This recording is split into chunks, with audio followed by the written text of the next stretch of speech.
everybody, and welcome to United Talks podcast, and welcome to the fan reaction show, where we're talking about all things trending, all things that are related to Manchester United. If you're watching and joining us for the first time, please do like, share, subscribe, and hit the notification bell so you don't have to miss anything. And today, like I said to you guys, I have my very good friend Isaiah Cordero. He's joining us basically, to have conversations, because I said I don't want it to be a situation where I'll just be talking without you guys actually hearing other takes from Man United fans who actually understand what is actually going on at the club. So welcome to the show, Isaiah. Yeah, thanks for having me. Yeah, this is like the second time where we're doing this together, and long may it continue. So, you might have seen what has gone on social media with all of the talk with Paul Scholes coming out yesterday or 2 days ago to kind of say a lot of things about Manchester United as a whole, ripping into the board and the manager as well. So overall, before we dive into the nitty-gritty, and then before I create a context, what's your take on what you saw online? I mean, I've seen a lot of stuff with Paul Scholes and other United pundits kind of thing, like with Roy Keane and all those guys, and I get it. Like they have a lot of recollection of what United used to be for sure. But I feel like to some degree, I think Scholes' comments were kind of a little too far in my situation, because I get with the whole board, everyone knows the problems with the board. It's been like this for how many years now with the Glazers and all that kind of stuff. And it's frustrating for sure. And especially with the whole Ruben Amorim thing as well, like him ripping into him saying he's not the right guy for the job. And again, I'm going to back the guy. I've watched him when he was in Sporting. I honestly think that Ruben Amorim can do a good job. It's just the fact that he can be stubborn in his own ways. And I feel like, again, I get Paul Scholes' situation on it, his opinion on it, but to some degree, I think he's got to take her easy a little bit, in my honest opinion. But yeah. I get what you mean. Take it a little bit easy and all of that. But sometimes you have to also think about the delivery and the impact. Oh, for sure. So I saw this guy, Matty FC, such a Man United content creator, and he said something that I was thinking the first time I saw the quote from Paul Scholes. And what was it? What the question I asked myself was, what has Paul Scholes said about the past managers, right? And what are the things that, what did he say? Was anything constructive? Was it negative and all of that? And when I went back, what I found was damning. Literally, he had nothing good to say about all of the managers in the past, except for maybe Ole Gunnar Solskjaer at the beginning, which, I mean, that's his mate. And then basically, towards the end, he kind of said stuff, still trying to, and when I thought back again, I was like, he was still trying to protect Solskjaer in the sense that, okay, he has been sacked, but they left his assistants. And it's like, oh, as a sign of respect, the assistant shouldn't be there. I'm like, but this is it's not like Solskjaer came to the club with the assistants. The assistants joined him at the club. But then he comes out and says all of these things. First and foremost, he says he doesn't think that Ruben Amorim gets it. Could you try to maybe, I don't know, maybe I'm seeing things differently, throw a bit more light on that? I mean, I get the reason of him trying to back Solskjaer, like he said, because they were mates. They won the Champions League, they won trophies together. It's crazy. So I get that, and that's when I with Solskjaer when he was in charge. That was kind of when I first got more in depth on watching football, was through him with United for sure. Because when I was younger, I was watching a lot of Real Madrid. Ronaldo was my favorite player. I didn't really have a whole chance to watch a lot of Premier League football back when I was 5-6 years old. But with Solskjaer, I get with Scholes, because with Solskjaer, when they play a lot more cohesively when I saw him play with Solskjaer. But to some degree, with Ruben, I get he doesn't like certain managers of United, because they never had, I guess, didn't have much of a positive impact on him, because you have Solskjaer, who he played with. I feel too, when it was oh my goodness, losing my train of thought. But anyways, I feel like with a lot of managers that were basically brought into the club rather than like players that maybe grew up through the system of United, I feel like that could be a reason why Scholes has such a negative interpretation with if that's with Amorim, if that's with past managers as well, like with Ten Hag, he had a lot of criticism with him as well. So I Yeah. feel like it just comes down to like Paul Scholes kind of is still set in the mind of, oh, if I don't know this person, then I don't think he's going to be a good fit. Like same with kind of like with Roy Keane, like he's done that too before. Yeah. Like he always gives a lot of managers, a lot of players a hard time. And I feel like with Ruben Amorim, in my opinion, I think he's doing a decent job. I did not expect how many games out, 15, 16 games, almost halfway through the season, United being in the position that they're in. I thought they would be like mid-table, but they're Yeah. doing a decent job. Like, Yeah. could they be doing better? For sure. If we didn't drop points, we'd be first, like we'd be up Mm-hmm. there, in my Yeah. opinion. I think Yeah. we're doing a decent job with what we've got. And I think Ruben Amorim, as stubborn as he is, I think he's doing a decent job for what United has been doing in the past. So I feel like with Paul Scholes' comments, I think it's a little too far. over the top a little bit. Yeah. Like I get Yeah. it. Like he's part of United. He's won a lot with United. He's done everything that you could possibly do on that squad. But like I feel like you just have to take a few steps back. I get it. Like you played there for a long time, but Yeah. like just give it a break. Give it a break. Yeah, give it a break. You're right. You're right. I mean, like I'm looking at the quotes now. He says, I don't think he's the right man for the job, full stop. I don't think he's the right man. I don't think this manager gets this club. Manchester United is about risk, entertainment more than anything. At home, especially. That at home, especially, was a comment made by Nicky Butt. And I totally understand Nicky Butt's concerns because he's been in the system. He was under 18s director. And then he was academy director at some point. And then he was aiming to get the technical director position when INEOS overlooked him and went for Jason Wilcox, went for Darren Fletcher and then Jason Wilcox eventually. And then Fletcher went to the academy and became under 18s coach. Now, he says, having fans on the edge of their seat, please help me. Are you not always on the edge of your seat sometimes when you watch Man United? Because I don't know what edge of the seat means. Maybe I'm deluded or something. Are you not like if you watched my live watch along for the Wolves game, I was on the edge of my seat even when we had scored. So I'm like, I don't understand. Is like, does Cunha not excite you? Does Mbumo not excite you? Does Ahmad? Like, these are players who are always taking on other players. I don't know. Is it something I'm missing? Help me understand. So that's a tough one. I mean, yeah, like even when I watched the Wolves game as Yeah. well, and it was like, yeah, they were up 2-1 at one point. I was really saying to myself, I'm like, okay, this game's still not over. Like, you got to score another one. And even when they score a third, I'm like, this game's still not over because you guys, they tend to blow leads very easily. Like, very easily. Like, and what scares me too is what I felt bad about was in that game, especially with Aiden Heaven, is like, I felt bad for the guy because he's starting his first game. Like, it was the week prior. I forget. The week prior, we played against West Ham. Yeah, when they played West Ham, and I'm like, bro, you're going to put this guy in the situation now? Like, are you kidding me? And then on top of that, they had Luke Shaw playing with Mazraoui at the back. I'm like, you're using two guys that aren't natural center backs as your center backs. I'm like, this is just scary. But no, like a lot of games with United, like even if they're like, again, down in games, if they're up in games, like I'm still on the edge of my seat because the game is never over with them because they have a tendency to blow leads, or if that's like, they make the game a lot more, like aggravating than it needs to be. Like I get nervous sometimes watching them play because I don't know what to expect. And especially with Amorim, and as much as like I want to back him, it's that what scares me with him is that he makes the wrong substitutions sometimes when they don't need to be made. Like, for example, like in a lot of my videos that I've been posting, I've been saying Casemiro has rejuvenated himself at United. I think he's one of our best midfield players now because like the stat line showed, like when he's been on, like we've allowed very few goals. When he comes off, we get scored on quite a lot. And people want to say, oh, his play in the midfield is terrible. He's slow. He's moving on the balls bad. He tackles very bad. Like all these negative things. But when you come down to the first half, going into the second half, he's still on the pitch. We don't allow a lot of goals. And that's just because as much as he might look clunky, he might look slow, he does a good job defensively. But even in that situation, we take him off. We bring on Ugarte, which I honestly think should be gone in January. But when we bring on him, if we bring on players, the game is like totally different. It's almost like a new game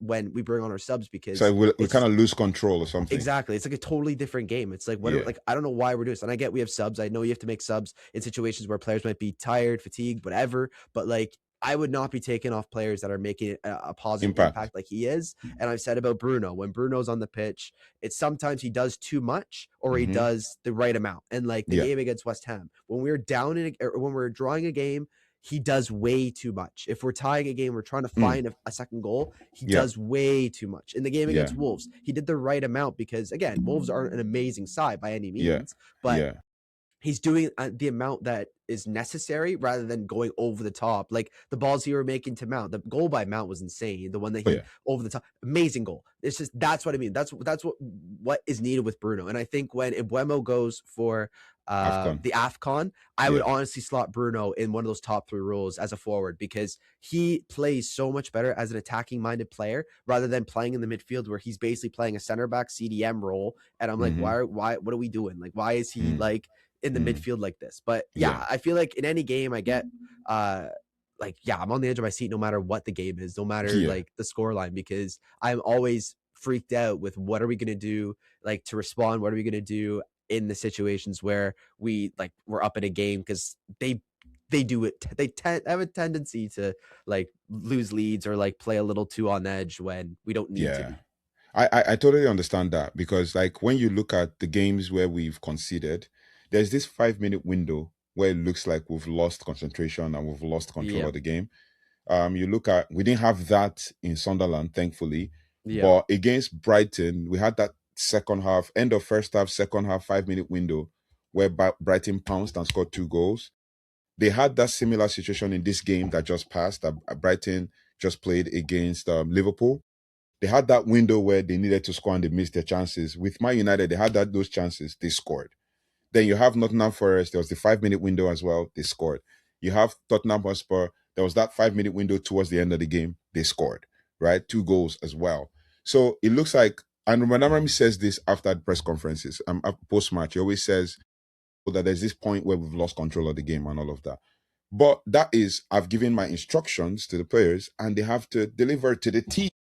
But they're not, right? But then I understand like your whole point about pushing Bruno forward, just to kind of give us an extra leg in the attack and all of that.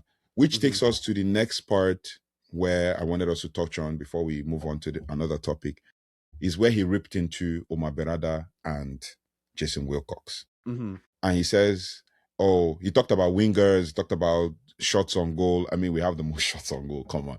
We have the most shots on goal. We have the most chance created. We're third on the goals chart and all of that. He now says there's nothing there, and that's from the club.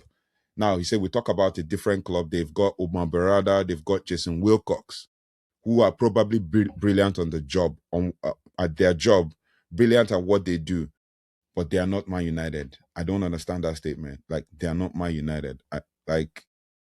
What does that mean? Is it that there is a place where they manufacture Man United men to actually come and take care of Manchester United? I'm like, I don't understand. He said they don't have a clue what it is like to buy a Manchester United player to bring a Manchester United manager in. Who is a Manchester United player, please? Like, I'm still thinking, like, was Van Persie Van Persie a Manchester United player when Sir Alex Ferguson signed him? No, he was an Arsenal player. Was Juan Mata a Man United player when he was signed? No, he was a Chelsea player. So who is a Manchester United player? Roy Keane was signed from Nottingham Forest. Rio Ferdinand was signed from Leeds. Eric Cantona, same thing. Like, who is a Manchester United player? That I'm trying to understand that statement. Yeah. What's funny is with that statement too, it's like Man United players, like for example, I can think of one on the top of my head that is a United player that we don't play in Kobe Mainu. It's like, there's a United player, but we don't play him. Like, I don't understand that. It's like, what annoys me too is like there was also a statement that I heard from Diogo Dalot, and again, not a United player, quote unquote, you're when right. he was saying like, we need to be obsessed with playing here. So this guy, again, I have an agenda against him. I'm not a fan of him. He's not a good player. I continuously say this.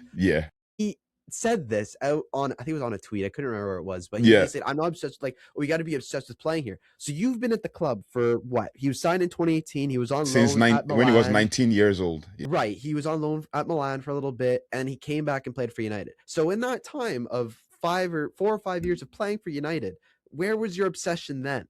Like, people always want to say that we're a big club, we get big signings, and for sure we do. But the issue is that people, like players that come here, some players, I'm not saying all players, but there's some players that just come here because, oh, it's United, I want to come play for United, and then they're not actually like wanting to play for the wanting club. to They play, just yeah. yeah, it's like, again, you have Sancho, you have players who have been signed from United for United, and they just want to show up and play or get paid, and then they don't actually put on an actual good like outing or don't play very well. And like I said, like that's like I don't understand the whole statement made that, oh, they're not Man United, because like a lot of our basically our full 11 team, besides like I'm trying to think of one player that's from United that was homegrown, and that's like, Homegrown. again, Kobe Mainu is the Kobe only Mainoo, off the yeah. top of my head I could think of. We had technically like Garnacho. I know he came up through the academy. He was signed for cheap, but like he did come up through the system. If you want to call him homegrown or not, it's on the fence. People have the say like different opinions on that, but like we have homegrown talent. It's just the problem is we don't want to use them. We sign big players, and then you have like a lot of debt in players. And I know we have Sesko. I know we have all these players that we're bringing in this past summer. But like, if you're talking about homegrown talent or players that are United, how about we play those players that you think are part of that team? I don't understand that statement, to be honest with you, because it just doesn't make sense. Yeah, that's facts. Because I totally agree. They are not Man United players. Like, then they don't know what it means to bring a Man United manager in.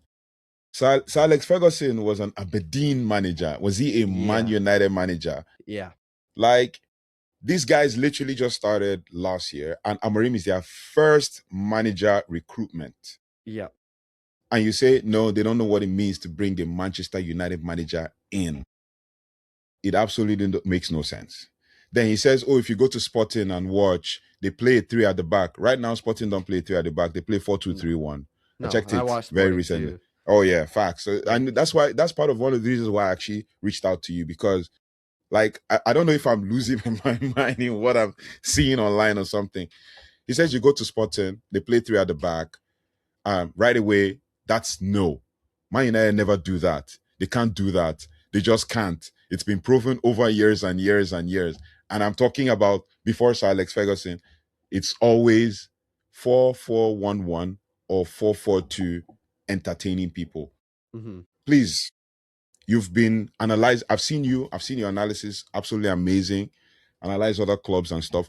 Which club in the Premier League right now plays a 4-4-2 or 4-4-1-1 that is doing well? Oh, oh my goodness.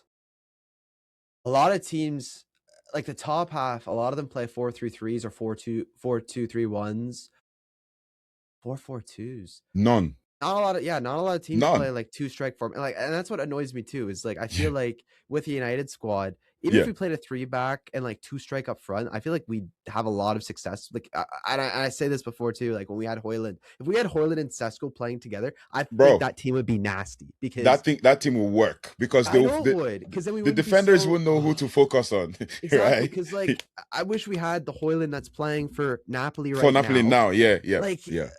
And I get it. People are going to say, oh, well, Serie A is a lot different from the Premier League, and he didn't do that with United. But, like, first year with United, I thought he was pretty decent. Second year, okay, was a bit of a fall-off. I might get that, because he's a young kid. Like, he just came into a new system. 22. So, it's like, what annoys me, though, is, like, with United players, is that we sell a bunch of our players. Like, and again, like, I was honestly, I think I said this before to you, is, like, I was in on selling McTominay. I wasn't a fan of McTominay either. It wasn't, like, he scored a lot of goals, and I get that. But, like, he just didn't have, like, he wasn't good in the midfield. He was good up front. Yeah. He wasn't good in the midfield. But it's almost like when we sell players, or when we get rid of players that don't have immediate success, they do well somewhere else. Like, example, Rashford right now this season, he's doing pretty well with Barca. You look at Scott McTominay, he's been nominated for how many awards? He was nominated for a ballot, like basically top 20 Ballon d'Or nominee.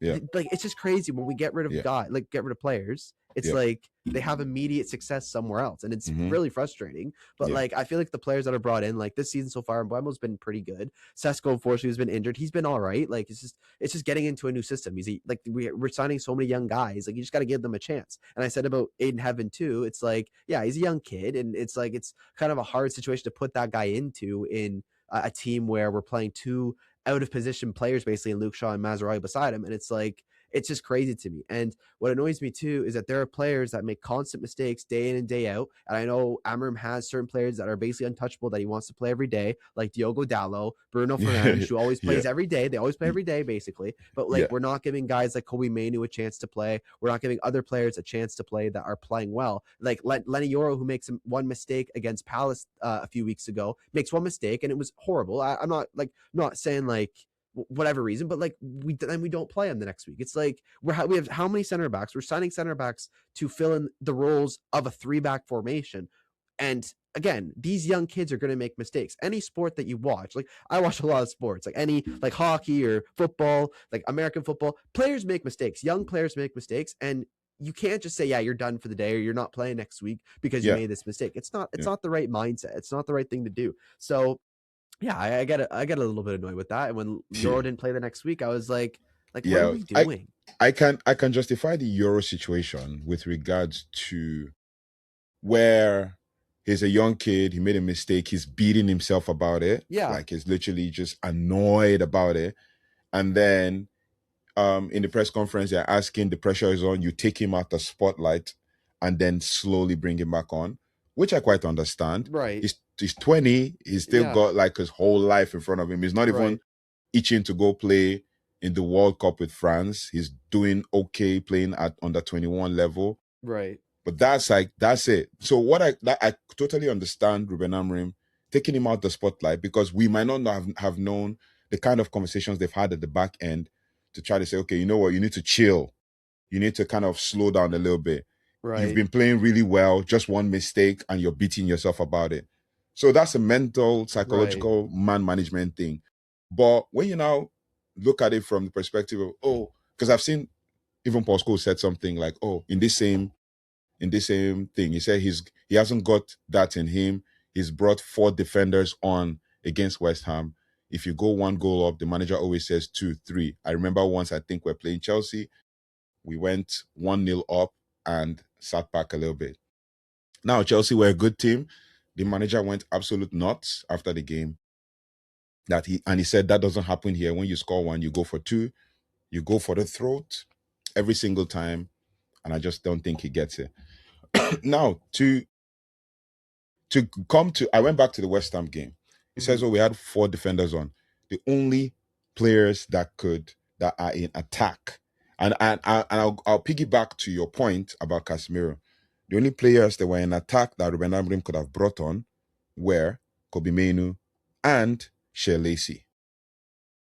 Who else could he have brought on? Manuel Ugarte, everybody hates. Oh, I don't right? like him. Manuel Ugarte, everybody hates. Then you have Casemiro, who is playing absolutely well, beast mode. And guess what? Casemiro helps us both in defense and in attack. That's the thing. Then you have Bruno Fernandes, who is dictating play. Sometimes you say overly, doing over the top and then, doing just enough. So who else does he bring? That's my question. He took off Dalot in that game.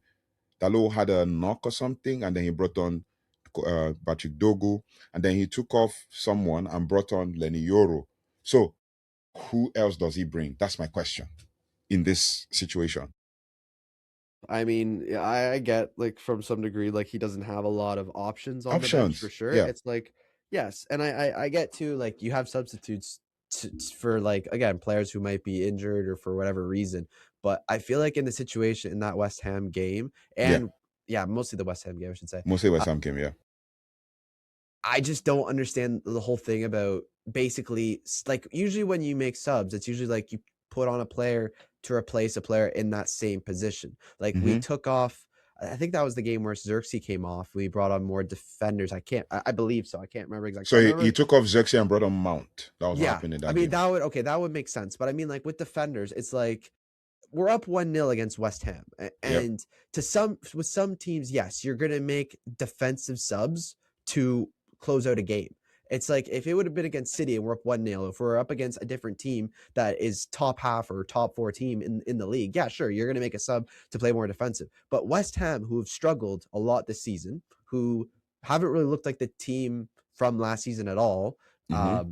we shouldn't be bringing on more defensive players. And I get it. We don't have a whole lot of options. I know in January we have options of bringing players in. I'm hearing talks about it would be sick if Sergio Ramos came in as a free. I would honestly love that just because it'd be sick seeing him in a United jersey. But like, Yeah. it's a hard predicament because like, yeah, you want to make the subs that are going to close out a game. But at the same time, if you're up 1-0 against West Ham, I think you stick the team out that you still have used in the game, like use Yeah. that same team we've been using.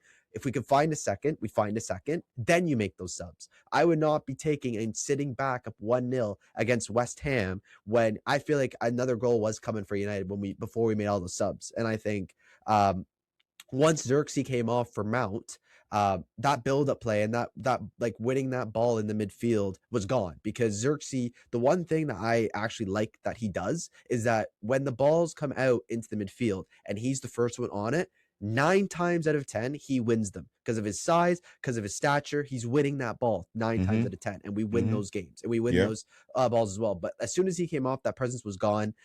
West Ham basically overran the midfield at that situation once he was off because they weren't really looking out for that big guy to come and win the headers, and they could move their defense up more rather than sit back and wait for Xerxes to win a ball and United could counter. But it just opened up the midfield for West Ham, and I think that's the problem with Amorim. It's like, yes, like you want to make the right subs, and I was on him too, and I'm like, why are we making subs here? We don't need to be. Like the game is fine how it is. It's just that what you said is we don't have a lot of options right now. And then Yep. once some of those African players go for AFCON, like we're We in that still same have predicament. lesser options, right? We have less options, and I'm Yeah. hoping Sesko comes back soon. It'd be really good. That'd be a great Yeah. boost if Sesko's ready to go. Yeah. But like we're just in that same situation where we don't have the right subs to make the right moves, and then it's Yeah. whose fault is it? And we're blaming Amorim, and it's Amorim's fault. And it's like you can't solely put this on Amorim for making those subs. And I said this Yeah. before, like the players have to play the right way. The players have to come out, play the game, finish the game, no matter who's on the pitch. You got to finish this game, no matter what subs are made. And I feel like, yes, to some degree, it is Amorim's fault for making those subs, but at the same time, those players have to come out and play And deliver. Yeah. Yeah, Yeah. I and play. totally agree with you. Looking at the sequence of the subs.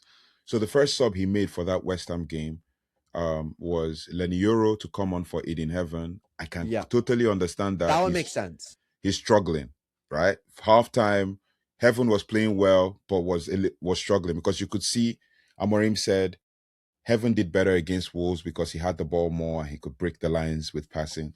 So I can understand your first start, you play 45 minutes, you come off at halftime, you put Lenny Euro. Okay, that's fine.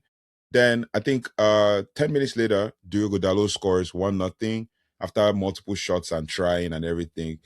And then you take off Dalot because of injury at 68 minutes for Patrick Dogu. Then you take off Mateus Cunha because that's his first game back at 77 minutes for Manuel Ugarte to say, okay, you know what? Let's lock it in, right? 77 minutes. Then you wanted the attack to have a little bit of dynamism. You bring on, so if you bring in Ugarte, that makes Ugarte Casemiro midfield pairing, then Bruno pushes up in Cunha's place. So I quite understand the dynamics of the change. Then you take off Xerxes, so that's your striker, you bring on Mount. So he's probably going to say it's Mount and Bruno and then Mbumo as the striker or false nine or whatever the case. Then in the 88th minute, he takes off Luke Shaw, obviously trying to manage his minutes because he's played a couple 90 minutes, and then brought on Lisandro Martinez to kind of insert a little bit of control. But then we considered around that time. So we considered around that time, that's after we had 5 minutes after we considered, he brought on Lisandro Martinez. So I can quite understand the dynamics. But if you say, okay, why did he take off Cunha? I should have brought on Menu. Maybe I can say that works, right? Because Menu seems to be, we haven't considered then, so seems to be that kind of player that can control the game and all of that. But it is what it is. Paul Scholes' argument with regards to him having 4 defenders, that I also don't understand. talking Mm-hmm. about entertaining people and stuff, but it is what it is. Mm-hmm. When you look at where we are and consider what Paul Scholes has said, we've lost one game in nine in the last 9. And we're doing well, third in goals charts and stuff. And then this guy comes up with his own stuff and says, okay, now let's move over. Let's not talk about Paul Scholes now. Maybe part of what he said. And that's where it takes us to Kobe Manu. Paul Scholes says Kobe Manu outplays, I don't want to use the exact words he used. Kobe Manu outplays Casemiro in training. What's your take? Good for him. That's okay. Like training's training, and I get it. Like that he's okay, sure Kobe Manu outplays Casemiro in training. So why he's doesn't he sure get a that he start? outtrained. Okay, you know Yeah. that might be the case. Like here's the thing. Like the difference between Kobe Manu. This is gonna sound so basic and so like straightforward. It's just Yeah. stupid. But like Yeah. the differences between Casemiro and Manu is what I've seen is Manu is better on the ball. Manu is better Facts. dribbler, better like if he cuts in, he's going to finesse a beauty like you've seen against Lyon, you saw against Wolves last season. Yeah. He's better on the ball in the sense of attacking minded, in my opinion. And Yeah. I'm not saying Casemiro lacks that. I just think Kobe Manu is the better player in that sense. Yeah. Defensively, Casemiro is the better player defensively Facts. because Facts. he's so good off the ball. He wins the ball back. Like he might give away a yellow sometimes, but like when you need to win a ball, I am putting faith that Casemiro is going to win that. Can I shock you with this yellow start that you made? In the last 5 games, Casemiro hasn't gotten a yellow card. Dang, I actually didn't realize that. That's crazy. Fair play to him. But like that's what I mean. Like it's the whole thing about in training. It's like, yeah, training is one thing. I get that. Not like sure, like he's better at training than Casemiro, but like you got to take into consideration what are they doing at training? Is if it's defensive minded things, Casemiro I think is the better player in that sense. If that's an attacking minded player, I think Manu is better in that sense. When I've watched Casemiro play, like love the guy, love he's gliding. Yeah, no, he turns like he's like a trailer trying to turn. Yeah, it's like a trailer or like watching like a cement mixture turn around. Like he just turns so slow, and I'm like, oh man, it scares me a little bit. But like to some degree, like he wins the ball back quite frequently. If he needs to track back, he's there. Is he on the slower side? Yeah, he's getting older. I get that. But I feel like when you have a midfield, if you had a midfield with Casemiro and Manu, that would be a dream made in heaven because you have a attacking minded player in Manu because he can move up the pitch. He can come back and defend if needed. He's very balanced box to box, in my opinion. He's a good player on the ball as well.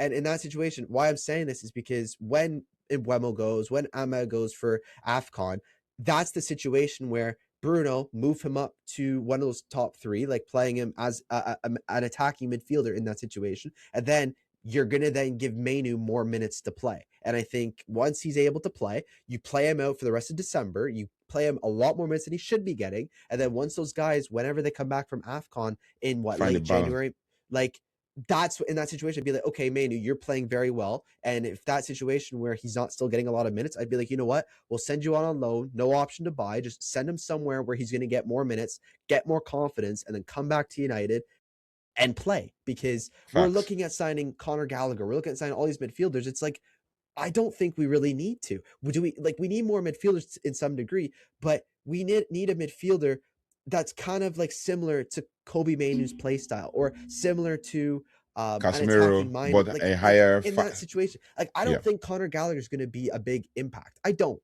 think he's that like amazing player. He's been doing decent at Atletico, fine. I don't think he's the right player for United in the sense that he just doesn't look like, why was he sold from Chelsea? He didn't do a whole lot in Chelsea either. Why would it just doesn't make sense to me. So that's what I mean. Once those guys go for AFCON next, I think it's this upcoming week on Monday. This week, this week from Monday. Like Manu should be starting on Monday. I know he won't be. They'd rather play Ugarte over Manu, which just dumbfounds me. But Manu should be getting a lot more bulk time than a lot of the midfielders should be because he's the one guy that comes on that tends to make little mistakes. He like I said, very good on the ball. I've stated this many times because I honestly believe in this. He's that good on the ball. Yeah. He makes great passes, everything. He dribbles he just looks like a complete player. Even though he's still a young kid, he's going to develop over time. he could be a great midfielder for United going forward. And I think, again, if he's still not getting that playtime once those guys come back from AFCON, then I feel like send him out on load, give him a little bit more playtime somewhere else. If that's in the Premier League, if that's in La Liga, if that's somewhere that's going to give him more of an opportunity, then do it, because it worked with Ahmad. Ahmad went to Sunderland in the championship, and look how he's doing. Like, Bro, he he didn't get a whole lot of playtime with United. went to Look went how to he's doing. Rangers. Yeah, went to Rangers. Didn't enjoy his loan spell at Rangers. Went to Sunderland, did really well, understood the Yep. English game, and Yep. then now he's ripping it up. And Exactly. Ahmad is only 23, right? Yep. And at the time we're talking about, it was 19, 20. So those are his Yep. formative years. Yep. This is someone who had played at Atalanta. He has played basically even in the Champions League for Atalanta. So to go back down, to come back up, and now he's played. Yeah. He's now undroppable, right? Yeah. Wing back. If in fact, let me just tell you one fact. If Dalo is in the best form of his life, Amorim is going to pick Ahmad as right wing back.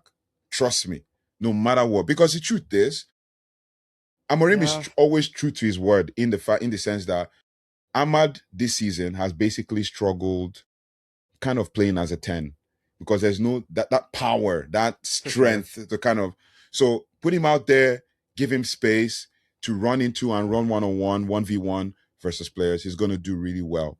Right. Now, speak still on the same Kobe Mainoo situation, because I said something in one of my videos when I said this AFCON period, this 1 month period of 8 games, depending on how far these players go. I mean, if Morocco, if Mazraoui's team doesn't go far, he's coming back, it still doesn't change the fact that we still need someone in the mid. Then if Ahmad's team doesn't go far, we're still going to have a right wing back in Ahmad when he comes back. But Mbumo is key, because if Mbumo's team goes far, that means we still need Mainoo to keep playing. So this is the perfect opportunity to play Mainoo. And I like the way you put it. You put it in such a way that if he's not playing well, this, get to January, send him out on loan. That's a solution, not a criticism, right? No. Yeah. Now, Paul Scholes on Kobe Mainoo. This is what I found online. This is as of yesterday. I haven't looked at that. He says he scored the winning goal in the FA Cup final. Oh my God. Okay. He's played nearly every game in the Euros. I bet he takes a piss. That's what he said. I bet he takes a piss out of Casemiro every single day in training. I'm like, okay. Okay. Yeah. Okay, cool.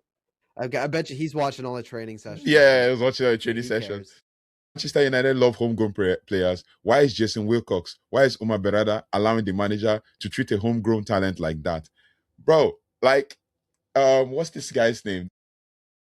This journalist, and the meeting came out the other day, and he said that from the beginning, when Amorim joined, he said Mainoo needs to do well to be able to force himself into the first team. And Amorim came out several times to say Mainoo needs to work on 3 things. He needs to work on his mobility, his rhythm, and his speed. Not speed in the sense of faster. Yeah. But at least be able to be in the right positions at the right time. Yeah. So allow the manager to work on the player, to get the player to work. Casemiro is a perfect example of that. Can you imagine this? Toby Collier was put ahead of Casemiro when Amorim came last season. Yeah. Toby Collier, who's not even getting a start at West Brom. Yeah. And then what did Casemiro do? 5-time Champions League winner, won all the trophies he can win in his world, Brazil's national team captain. He goes back, works on his weight, trims down, comes back and plays, and fights for his spot. And then Kobe Mainoo is just 20, and we're putting so much pressure on a player like him. It's ridiculous. For me, I feel like this does not help the player at all. And I like the solution you preferred. Play well, or you don't play well, send him on loan, go to the championship or something. But guess what? That's going to make headlines when he goes to the championship. It's like, oh, he played for England in all the Euros and scored in the FA Cup final. Who created the chance for him to score in the FA Cup final? Bruno Fernandes. So what are we talking about? It's like these guys just want to make the player, as in put pressure on the player. And I said this before the Grimsby Town game, where Alex Crook was on TalkSport talking with Troy Deeney, and they said, "Oh, why is he not playing Menu?" Da, da, da. I said, "You put pressure on this 20-year-old. He goes to the next game against Grimsby Town and he puts up a stinker. What happened? In a team of absolute youngsters and a whole like crap team, Menu was the best player, but still couldn't create a chance. That's the thing. So it's frustrating. Like when these ex-players come out and say stuff, it just puts a spanner in the works of whatever everybody's trying to build in the team. At Yep. what and like you said, you've been watching Sporting. I haven't. I've been following, but not watching completely. When Amorim came, he came to a system that was broken and Yeah. tried and ripped everything down Yeah. and tried to build it back up. And then these guys, once we just have one period of a purple patch where we're having things going our way, somebody just Playing comes good. and Yep. and says something and everything just goes crazy. So basically, that's my that's why I was trying to understand, and I'm glad that you kind of said some of the things that you said. I because of this, because for me it puts me off hearing ex-players say stuff like this. Yeah, for So sure. with regards to the Bournemouth game, what do you expect? What are your thoughts about the game? Um, it's in Manchester. I think we could get 3 points out of that game. I honestly think even with Mbuemo missing, even with Mazraoui missing, even with Ahmad missing, I think we could get 3 points out of that game because I think like we're playing good with players that I didn't expect to be playing well with to begin with. Ibuemo adds, like you said, a breath of fresh air when he plays. I actually really enjoy watching Ibuemo play because what again, I don't know how much Amorim had with signing Ibuemo and Cunha. I know he was Mm-hmm. part of like I know they were signed under Ruben Amorim's Amorim, yeah, management, yeah, but it's like what I finally have noticed with this team is that we've signed those two guys who are Premier League proven to yeah, go and do a job. And I yeah. think Cunha can do a job. I think if I don't know how long Sheshko's out, if he's able to come back, I think he's Mm. should be coming back soon. I can't. He's I supposed to saw come. He somewhere. was supposed to come back for today, but then Amarim said in the press conference he had food poisoning. Oh So damn! I now saw. So we just can't have anything good. And I know. I just saw a tweet from someone who said that Cunha is doing personal training. So I guess Right. there'll be one more training session tomorrow Right. ahead of Yeah. the game. So I don't know. We shall see. So Yeah. continue what you were So saying. yeah, I would say like I said, I think we get an easy. I think we. No, I shouldn't say easy. It's never easy, but It's we never should easy. be Yeah. able to get 3 points at this Yeah. game. Yeah. And I think I honestly think, as much as I'm not a huge fan of him, I think Xerxes should start against Bournemouth just because, again, he's that big presence who can win a ball. But if Sesco is able to play, which is looking unlikely after what you just said, Yeah. I wish he would be able to play because Yeah. I think, like, again, he's so good. But like I said, going back to Cunha and Mbuemo, is that we've signed players that are Premier League proven. And that's Yeah. what I like watching, is Yeah. because you look at other teams who have signed players from other leagues, Liverpool. No, anyways, but they just won zero today, which sucks. 019 Yeah, 019. it's like that's what I mean. But that's what I enjoyed is that we've signed those two guys who have played in the Premier League, who know what's up, who like knows what's gonna happen. And even without Mbuemo, I think we're able to do a job. And like I said, in that situation, Bruno could be slotted in as an attacking minded player. And honestly, Mason Mount has had a rejuvenated season. I think Oh he's yeah. been insane this season. Yeah. Yeah. Again, stat lines don't always prove it, but like he has played a very great game. And I think in the game against Wolves, I know it's a weaker side, he played very well. Like he had a great goal from Bruno. But yeah, I think again we can get 3 points in this game. It's going to be nitty gritty for sure because of how good Bournemouth's doing. Bournemouth's having a good season too for sure. Oh, they have a mobile midfield and a mobile attack. Yeah, It's they've been just so good. yeah, they just struggled the last couple of games. I think the last 5 games they haven't won a game. Yeah, In fact, they haven't scored in the last two. that's what It's like, scares me too. Is yeah, like but it's guess always these what? teams. Yeah. But guess what? Yeah, like you said, it's always this team. But guess what? I found a stat. We haven't beaten them in the last 4 games. Oh no. And guess what again? The, Uh, the last 2 times we played them at Old Trafford, they beat us 3-0. oh god. And then when we went and played at their home, we drew 1-1 and 2-2 on the other side. But hey, we don't have Onana, so we have a chance. He's not gonna Yeah, like no bad goals yeah, are going in. But no, yeah. going back to the whole thing about you're saying about if Ibuemo, like if Cameroon goes far, I was gonna Yeah. make a joke saying I don't think they're gonna go far because I heard We- that Andre Onana is back in the Cameroon team. And but if I he saw something starts, else. I saw something else to counter that. He's no more back in the team. That's the thing. So it's crazy. Everybody, most Man United fans were so excited that Onana is going so that we can have Mbumo back early, like out the group stage and all Right. of that. But I Yeah. mean, there's a lot of chaos going on with like Cameroon right. Oh, yeah. They sacked the head coach, and he said he has not been sacked. He still put out his lineup, I mean his squad, and then Cameroon Federation put out a different squad. So it's a bit here and there. And then next thing, there was news coming out 2 days ago that Brian Bumo is going to be the captain of the Cameroon Fair team. play. So Yeah. it's like, okay, because I think he was visibly annoyed that they did not win the game that would have taken them to the final for the qualification for the World Cup. But Yeah. it is what it is. Yeah. So speaking of Mount, this is where we kind of wrap things up. What's your take on Mason Mount so far? I heard you said some things and all of that, but what's your take on his importance to the team?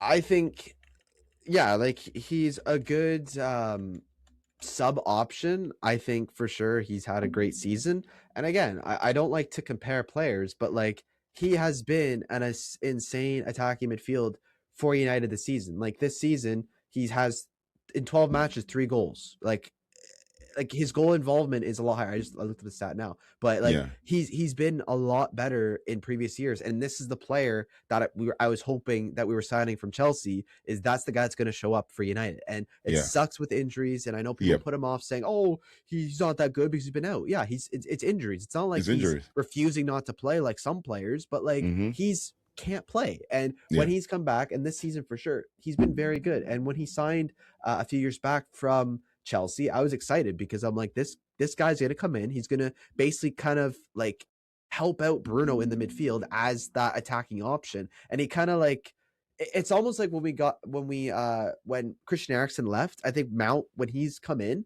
he's kind of filled in Christian Eriksen's role and more because he's a lot younger. He's a good player in my eyes. I think he's yeah, really, really good. It's yeah. just sucked that he's been injured quite frequently. But again, he's in the Premier League. Again, I'm gonna compare. He's done better than Florian Wirtz. I'm gonna shout it out now. He's done better than Florian Wirtz. And it pains me because Yeah, I've said this before. They want to compare. I've said this in videos with Pogba and Mount and all these players that yeah, United have signed. yeah. Florian Wirtz has done nothing in the first however many games of playing for Liverpool. They always tell me, oh, 19 he's created so many big chances. If as of that's the today. case, As of today, 19 games, no goals, no assists. yeah, and it's just, oh look what he's done in Not even Germany. a I don't not care. even an not even an assist to an assist. No, That's the problem. I just found it funny with the one goal that he almost scored when it got Score. deflected. Kind of own goal. I was laughing. I'm like, oh my god, you can't make this up. This is so hilarious. But no, It's so like bad. him compared to Mount this season, they want to say that Florian Wirtz is miles above him. Nah, I don't believe it for a second because nah. Mount, what he's doing at United compared to what Florian Wirtz is doing at Liverpool. Liverpool, I had expected to be top 4. Could they Facts. still get it? For sure. They probably still could get it. But right now this season, they've been abysmal with all those signings. And I've always Yep. said this with a lot of sports. Yeah. Again, I watch a lot of sports, if that's hockey, if that's Mm. whatever. You can have the greatest team on paper. And I know with Liverpool, they have a really good team on paper. Like Isak signed, Etike signed, all these players have signed for like to make this team better under Arne Slot. Doesn't mean you're going to be cohesive and play well. Mason Mount on United looks way more cohesive More than cohesive. Florian Wirtz does, than Isak does, and they're making excuses saying, "Well, Isak's been injured. Isak's been this. Florian Wirtz, like this is Do you his know? first Do you year." know the other excuse they made about the whole Isak thing? And I heard this even like in commentary. Oh, he's missed preseason. I Are you don't serious? care. Are you serious? Are we the ones that told him to go and protest Newcastle? I mean, he could have had preseason at Newcastle and then just silently work his way towards Yeah, getting his transfer to Liverpool. But it's no. just it's just annoying because like that's what pains me. It's like he put himself in this situation. It's not that we feel bad for Isak. Like he just joined the season. Yeah, and I've said this. I've compared this to Pogba. I've compared this to Mount. I've compared this to other players for United. Is that they came in, they might have had the most immediate impact, but Mm-hmm. like they still played well. Like it pains me because I really liked Pogba when he played for United. He was one of my Yeah, favorite players in like the early years yeah, when he first came back to United. What were people saying about him right off the bat is that he's not good enough. He's not very good. He's all this stuff about him. Oh, he hasn't done yeah. much for United, and He he's doesn't even actually been have a injured. position, or what's his favorite position. Yeah, He then next thing you hear is he needs players around him that can help him flourish. Oh, he's doing this new hairstyle today. well, give me a Oh, that break. new hairstyle tomorrow. I mean, Florian Wirtz is changing cleats. Yeah, Like the biggest impact Florian Wirtz has had for this Liverpool squad, you could say it was against oh my god, the one German team. Atalanta, German team. In the Champions League. Frankfurt. Yeah, he Yeah. scored a goal. He did whatever against Frankfurt. I think his biggest contribution to that team was this past week against Inter when he Where he, dove in the box.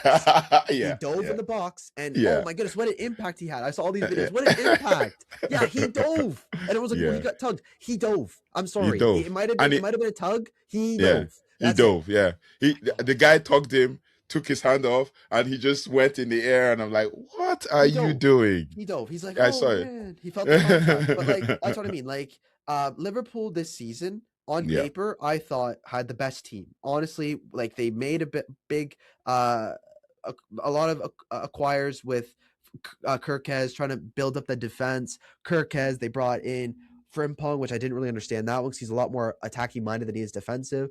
yeah, I mean, they had Trent before, but whatever. But Frimpong, they brought in Isaac, they brought in all these players. They spent so much money, and that team right now, I mean, their market value is just dropping. I'm like, drop I like watched, crazy. Yeah, I saw transfer values and transfer market, and their values are just dropping because they don't aren't that good right now. yeah, But yeah, it's crazy to me because I honestly think on paper, United's team might not look as good as Liverpool's, but mm-hmm. I feel like with Amorim's system right now, they're playing a lot more cohesive and their starting positions make sense more than Liverpool's. Because if you look at Wirtz, they played him in the middle, they play him on the left, they play him on the right. Like I Yep. think at one point they had him Played him playing at a up false front. nine as well. Yeah, Like they played him everywhere, and it's like with United, it's like the positions make sense. And I don't like Dallo. I've said this. I don't like Dallo, but yeah. his position makes more sense than Florian Wirtz because he either Facts. plays on the right side or he plays on the left. It's not like Yeah, they're completely revamping this whole team, seeing what can work. Like he's yeah, sticking with what is working and he's yeah, sticking with what can work. That's what yeah. I think is Amorim is doing well. Is he's playing the players in the right positions and hopefully something comes out of it. And I think right now, yes, his track record for stat line right now, like Amorim, who's people want to say he's lost so many, his win loss is horrible. It's worse than Gary Neville's at Valencia, whatever they want to say. But I think he's building something that's going to look a lot better in the future. And I think that's I think what people have to realize is that maybe right now we don't look like this most complete team. But I Yeah. think Amorim's system, if we continue to just work on it because it's not just going to work overnight. You can't just expect immediate success as soon as someone new comes in. I think a Mm-hmm. lot of people felt that way when Ten Hag came in, when we came third in the Prem a few years back when we first came. It's like, yeah, we had immediate success with Ten Hag, but look at all the players that he was able to sign. First It's season not with Amorim, sustainable. yeah, Yeah, Amorim first year in, he had no signings besides Dorgu. And yeah. this season, he was able to bring in Seshko, Cunha, and Buemo, and the team looks 10 times better than when he Better. first came. So, Yeah. yeah, like it's night and day. It's just that much different. So I'll give you a shocking stat. Yeah. Maybe not so shocking about Mount, right? Yeah. First season at Man United, 1 goal, 1 assist. Played 20 games. Second season at Man United, 27 games, 3 goals, no assists. Third season at Man United, 13 games, 3 goals, 1 assist. Oh, he smashed his record from last season. Wow, it's like an improvement. And smashed his record from the season before, despite all the injuries. 13 goals. And he played 27 all through last season, and now he's just played 13 already. So I can understand Ruben Amorim trying to manage his minutes, Ruben Amorim trying to manage his game, but the truth is he will always get into good positions to give us a goal. Same goal he scored against Wolves was the same type of goal he scored against Sunderland, right? So, I mean, like, I'll take that all day. He's adding stuff to the team. He's versatile, and he's my guy I call the disruptor. He goes, he disrupts, he fights, he wins the ball, try to win games and stuff. But yeah, pretty much straightforward and all of that. And yeah, thank you so much for for joining me in this conversation. It's been really interesting, and we're gonna have another one pretty soon. No worries. Basically, and you know what I'm gonna do? Let's wait till maybe. Let me not say. Off camera, I'll tell you. Off Yeah, no camera, I'll worries. tell Sounds you. good. Sounds good. No Yeah, worries. but yeah. So pretty much this. We look forward to the Wolves game, the Bournemouth game on Monday, and all of that. But yeah, thank you so much for joining me on this conversation. Yeah, Just no before you worries. go, I'm going to ask you for your predicted lineup for the Bournemouth game and your predicted scoreline. So, what's your predicted lineup for the Bournemouth game? Okay, I'm gonna try and go quick because I don't want Yeah, to like get into a tangent again. Sorry, but anyways, yeah, no. In goal, Lemon should be starting. The back yeah, three. This is what I think should happen. Do I think it's gonna yeah. happen? No. No, Back three should be Lenny Yoro. I think Heaven should get another start, honestly, with yeah, Yoro together. yeah, And then the other center back, I think for the first half, I'd give. Hopefully, Lissandro is able to play a few more minutes this yeah. start. You Hopefully, start. that would be Yeah, my back three, and I put Licha on the left, Yoro in the middle, Heaven on the right.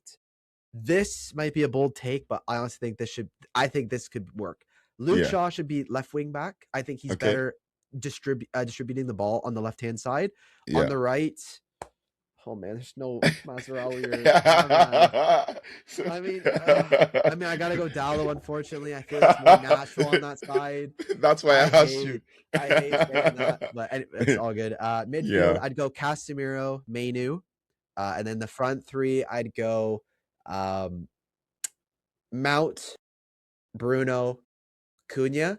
And at halftime, if it's not working or later on to the game, I'd bring on Xerxes for Cunha, or sorry, not Cunha, for I would say Mount, because I think Mount might struggle a little bit, but I put Xerxes on, move Cunha back as an attacking mid, and just giving those in behind balls. I think Cunha is just really good on the ball, and he just gets around every player in front of him. But that would be my hopeful 11. Do I think it's gonna happen? No. no. My prediction score line, I'd probably go. I don't know. I can't think off the top of my head. Is Semenyo playing in Yeah. AFCON or sees? No, it's not. They didn't make it to the Oh, AFCON. they didn't. I couldn't remember. Yeah. I'm gonna back him. I'm gonna say it's gonna be 2-1 United, and I think Bruno scores one, and I Yeah. think who's gonna score the other one? Cunha? I think Cunha scores the second one. I'm gonna be Yeah. bold. I know he's A struggled very a little bit. hard game, and then he just gets a goal, right? I think he's gonna get a goal. Yeah, And I yeah. think Bournemouth is gonna push back a little bit. And I think they're gonna tie it. And I think as United do in Fergie time, they're gonna score Second goal. latter minutes of the game. So I think it's gonna be a Yeah. 2-1 finish for United. I like that prediction. That makes some sense. And guess what? Surprisingly, it's going to push us up to fourth because we will have Tie for 20. fourth, yeah. 28 points and all of that. I mean, Chelsea won today. Chelsea won. Chelsea I think won. Arsenal are playing right now against Wolves, and it's 21 minutes 0-0. Wow. Yeah, thought they should have been steamrolling I thought it them. would have been 4-0 by now. Yeah. Oh, but Then Saliba's back though. yeah. Saliba is back. Okay, I didn't want that to happen anyway. So yeah, pretty much. Our Wolves are playing a 3-4. So they're playing a 3-5-2 right now. God. And they have Hwang Hee-chan in the lineup. They didn't have him in the last one. And my United target Gomez is in the lineup. So that's gonna be tough. I haven't heard about that one. Oh, is it Gomez like defender wise? No, Joao Gomez. Joao Gomez. Oh, sorry, I didn't see it. Yeah, I saw the other guy. Yeah, he was red carded, so he missed the game against us. That would have been good to see him play. Yeah, he's such an athletic player, but the one. Sorry, last thing before we leave, but I said this. Yeah. I don't know if I remember saying my last one against when they played Wolves, but the one player that stood out for me against Wolves was Bellegarde. I honestly think that would be an insane. That would be the player if you're talking about Premier League proven. That's the guy that United should go and get, because that guy. I was so sad to see him get injured. I'm like, this kid is going to get signed by something. He's so injury prone. I know that's the only problem with him. But like him when he plays, he was like he would have been my fighting everybody. Wolverhampton. He was fighting everybody. So good. He's so good on the ball. That goal he scored too was a decent goal. But like his midfield presence is like, I wish we had that United, because he was he was all over the pitch. He just was defending everything. I'm like, this kid's insane. But hopefully he's okay. Hopefully he's back soon for Wolves. But honestly, that kid is so good. I was like, damn, I wish we had that kind of player who's just aggressive, who wins balls like nothing and just puts his body on the line. But he puts his body on the line. In fact, I've seen him. I like him. He's very energetic, but he spends half the time injured Like Yeah. you hear stuff like the last one was a hamstring injury. I'm like, that's too much. Yeah. Maybe muscle stuff. He has a lot of muscle stuff to do. He's very strong. Yeah. But another player I also liked in that Wolves team was this Marshall Munetsi. He's also another Okay. good Yeah. number 10, but it's injured as well. Yeah. Right. And then you have so then Joao Gomez as well. But then you're signing the Joao Gomez. Is he going to be a defensive midfielder because he's more a central midfielder than a defensive midfielder? So Mhm. that puts us in a conundrum, like you said. You talked about Conor Gallagher. We don't need him.